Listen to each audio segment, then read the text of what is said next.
A heavy metal soundtrack, melting faces, and a movie theater that turns into a death trap.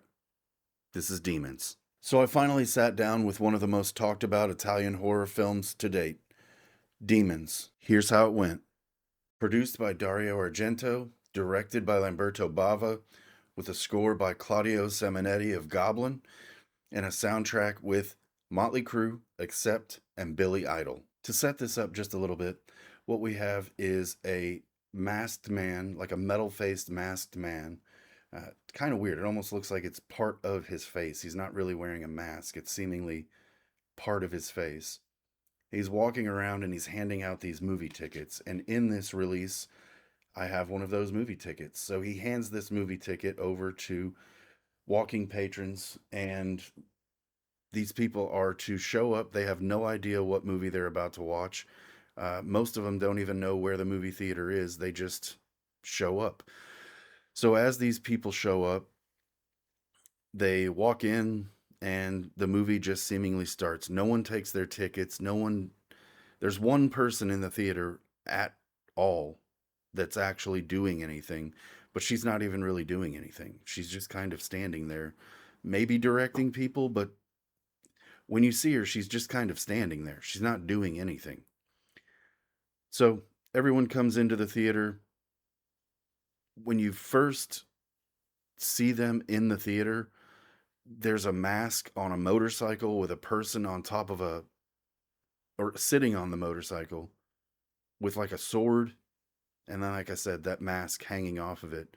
Someone grabs that mask and puts it on their face, and it ends up scratching them. And that starts the entire thing. Then they walk into the theater, and then all hell breaks loose. The movie starts that they're watching, and some people are talking, some people are watching the movie. Just what normally happens in a movie theater. But then all of a sudden you start realizing what's happening in the movie on the screen is starting to happen in the movie that you're watching. And again, all hell breaks loose. I'll leave this spoiler free.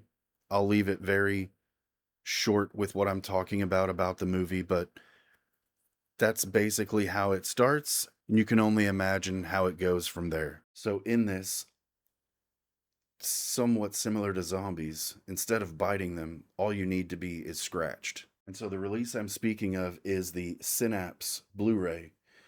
This is the 2-pack, so this is the Demons 1 and 2. Again, I have not watched Demons 1, or again, I have not watched Demons 2, just the first one. And this movie looked great. This is great. I'm not certain I need to upgrade. It depends on what 2 has to offer, but maybe in the future I'll upgrade to the 4Ks. But this Synapse release is great. This comes with the aforementioned ticket. It also, for number 2, comes with an invitation to the party and a poster inside. And then, of course, the Synapse book that comes in every Synapse release. We have some extras on here. I'm not going to get into the extras yet. Maybe that'll come in part 2, and because I haven't watched them either. So this is the second Italian horror film that I've watched. First being Phenomena, and of course now Demons. I didn't love either one of them, but I didn't hate either one of them either. I'm just not used to it at this point, I guess, because seemingly the way that these movies are was the same between the both of them.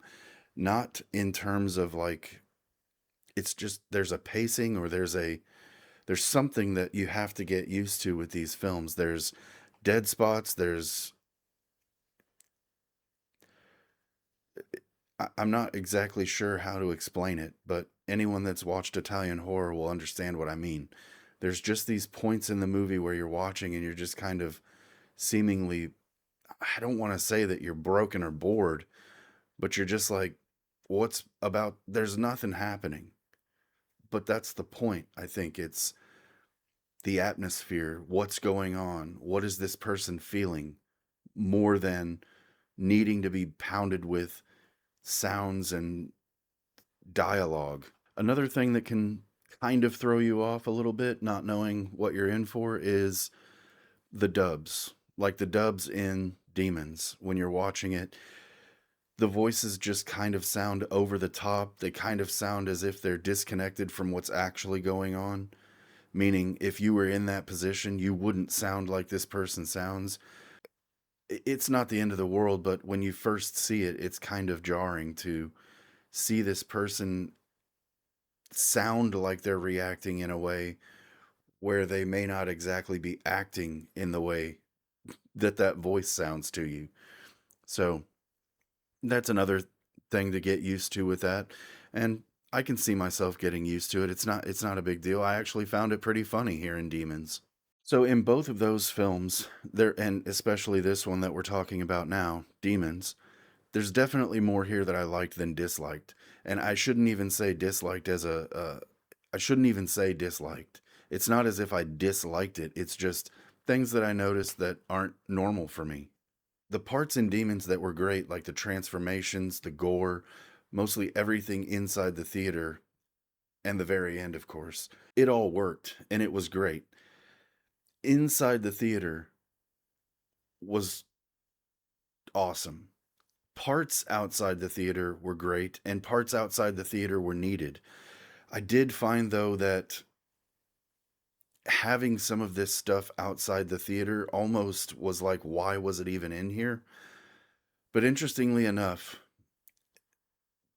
there's a little bit of a backstory to this whole premise of this movie theater that seemingly possesses all of the people inside of it and turns them into demons as they get um, kind of like zombies, but scratched by other demons. So here's the interesting part. This was written as one segment of a 3-part anthology, and it got stretched into a feature film. So what you're really watching is a great short idea wearing a feature coat. That's on writer Dardando Sacchetti. But maybe the parts that I loved explain it. It's simple. You wanted a demon movie, it gives you a demon movie. It was never going to hand you a gripping character drama between the melting faces. It is what it is. It's not that movie. It's horror. And so in the end, I did like this movie. I will rewatch this movie. And I can't wait to watch Demons 2. So at the end of the day, I would say we're giving this a 4.5 out of 5 for a Italian horror film. I did like it more than Phenomena. It's just it's just going to take me some time to get used to these films. I can't wait to delve into the rest of them. Zombie, Demons 2, the list goes on. There's tons. And I will sprinkle them in as we go, and I will do reviews for them as we go. But in the end, I did like this film. I recommend this film. And hopefully this does something for someone that's not watched any Italian horror, or gives some sort of explanation to what people are talking about when they say, if you're used to Italian horror or if you're into that type of thing. It really is a thing that you need to be into, or kind of understand what you're getting into. So watching one kind of gives you either you're going to love it, you're going to hate it, or you're going to learn to love it type of situation, I think. So that's where it is now. Until next time, support physical media at all costs and be shelf aware.